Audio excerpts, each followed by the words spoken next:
بدر میں، احد میں، خیبر اور فتح مکہ کے موقع پر آپ نے جھنڈے کو استعمال فرمایا ہے.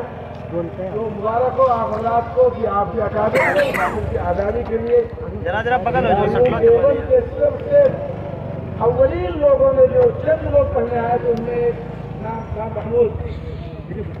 بعد میں استاد بنے، دنیا نے ان کو شیخ الہند کے خطاب دیا اور بڑے بڑے اکابر ان سے پیدا ہوئے اور اس ملک کی آزادی کے خاطر انہوں نے ایسے ایسے افراد کو تیار کیا. اور آپ نے پڑھا ہوگا اور سنا ہوگا کہ ریشم اقبال تحریک کے بھی وہ انہیں حضرت شیخ الہند رحمۃ اللہ علیہ جو گزشتہ دنوں صدر جمہوریہ نے ڈاک ٹکٹ جاری کیا تھا ریشم اقبال کے نام سے، مالٹا کے جزیرے میں انہوں نے زندگی گزاری. اور 1919 نومبر میں باقاعدہ جمعیت علماء ایک دستوری جماعت بنائی گئی. 100 سال جماعت کے ہونے جا رہے ہیں ملک میں، اس ملک کی آزادی کے تعلق سے. اور انہی مدارس سے پڑھے ہوئے نکل کر آنے والے علماء نے ان طاقتوں کو مقابلہ کیا جن کو یہ غرور تھا کہ اس دنیا سے اسلام کو مٹا دیں گے. خود مٹ گئے اور الحمدللہ اسلام باقی ہے اور قیامت تک باقی رہے. اور وہ بنیاد ہے یہی مدارس، وہ بنیاد ہے یہ مدارس. ہمارے اکابر نے اسکول کو کام کرنے کے لیے ایک طرف مدارس کے جال پھیلایا، مساجد کے سلسلہ قائم فرمایا اور دوسری جانب عوام تک پہنچنے کے لیے ایسے ادارے کے کو قائم فرمایا کہ لوگوں تک پہنچ کر کے اللہ اور اس کے رسول سے لوگوں کو جوڑا جائے، جس کا نام ہے تبلیغی جماعت. اور جتنے نظام چلائے جا رہے ہیں چل رہے ہیں ملک میں، ان سب نظاموں کی محافظ جماعت جمعیت علماء، خالص دیندار اکابر شیخ الاسلام ابھی ہمارے صاحب صدیقی عطا الرحمان صاحب ابھی یہ فرما رہے ہیں تو شیخ الاسلام حضرت مولانا سید حسین احمد صاحب مدنی رحمۃ اللہ علیہ ان کے گھر میں 2 روز قیام کیے ہوئے ہیں. آج کے 57 میں حضرت کا انتقال ہوا تھا، 57 میں حضرت کا انتقال ہوا. اور اب آپ سوچیے کہ 57 میں حضرت کا انتقال ہوا کہ جب تشریف لائے ہوئے ہوں گے تو اس وقت اس علاقے کے حالات کیسے رہے ہوں گے اور آج حالات کیسے ہیں. حضرت مدنی رحمۃ اللہ علیہ روزے رسول صلی اللہ علیہ وسلم پر بیٹھ کر کے 18 سال تک آپ نے حدیث کے درس دیا ہے. لیکن اس ملک میں اسلام اور مسلمان اور اس ملک کی آزادی کے تعلق سے آپ نے مدینہ طیبہ کی اپنی رہائش قربان فرمائی، اپنے استاد کے ساتھ مالٹا جیل میں رہے اور ہندوستان میں رہنے کا فیصلہ کیا اور اس ملک کو آزاد کرایا. تو ہمارے ساتھ بڑی نسبتیں. بہرحال اس وقت بہت تنگ ہے اور کسی طرح سے تفصیل کی گنجائش نہیں.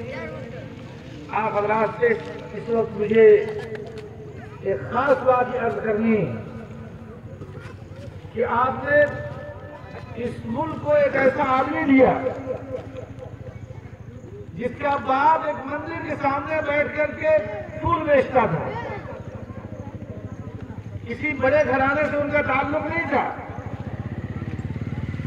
ایک غریب گھر میں پیدا ہونے والا آدمی باپ مندر کے سامنے بیٹھ کر کے پھول بیچتا ہے اور اس غریب باپ کا بچہ جب تعلیم کی دنیا میں اترتا ہے اور اس میدان کو فتح کرنے کے بعد اس ملک ہندوستان کا 15 سال تک ڈیفنس کا ایڈوائزر رہا ہے جس کا نام ہے ڈاکٹر عبدالکلام.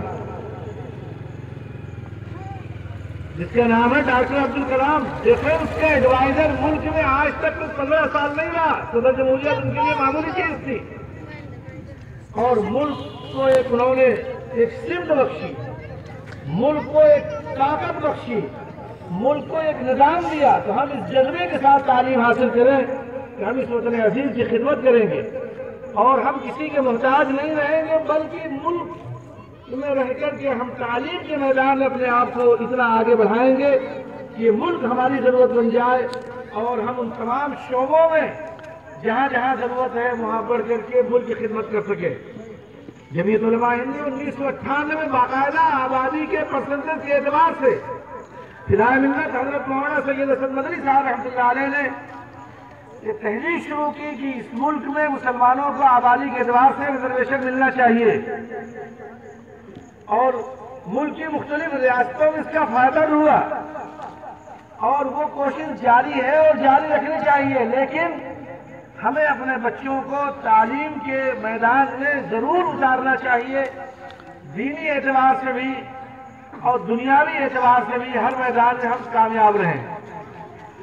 اور اللہ کا شکر ہے کہ آج آپ کے یہاں بنیاد رکھی گئی ہے۔